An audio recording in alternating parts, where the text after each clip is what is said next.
Life is full of waiting. Waiting for your phone to charge, waiting in line at a grocery store, waiting in a traffic jam, waiting for a job, waiting for the right spouse, waiting for test results, waiting to be old enough to drive, or waiting for results of your swab test. Someone says, waiting is like eating gravel. Nobody in their right mind wants or likes to do it. Waiting is difficult. The culture we live in is one that doesn't like to wait. We like instant and fast everything. Instant downloads, instant messaging, instant coffee, instant prints, fast food restaurants, faster internet, fast phones.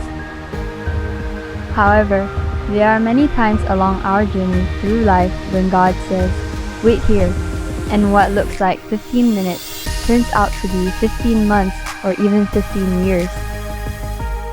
The Bible provides numerous examples of people who waited on the Lord. Abraham waited for decades to have the son that God promised him. Joseph had to wait in prison.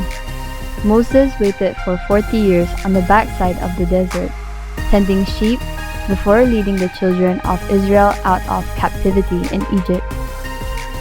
The Israelites then had to wait 40 years to enter the Promised Land. Simeon waited for the birth of the Messiah. Paul waited during his time of preparation in Arabia. Waiting is a part of God's plan and purpose in our lives, and resisting God's timing and trying to get ahead of the Lord can have serious consequences.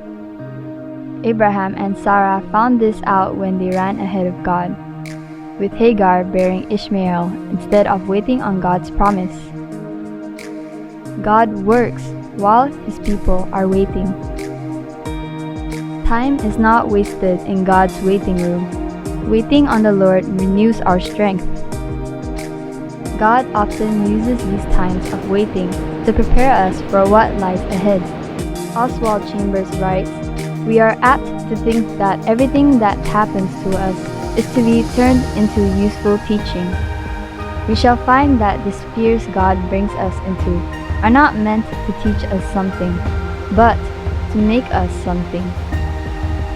In those waiting times, God both teaches and makes us something. In us, He cultivates patience, Christ-like character, and hope as we trust Him through those times. As we read in Romans 5 verses 3 to 5, not only that, but we rejoice in our sufferings, knowing that suffering produces endurance, and endurance produces character, and character produces hope, and hope does not put us to shame,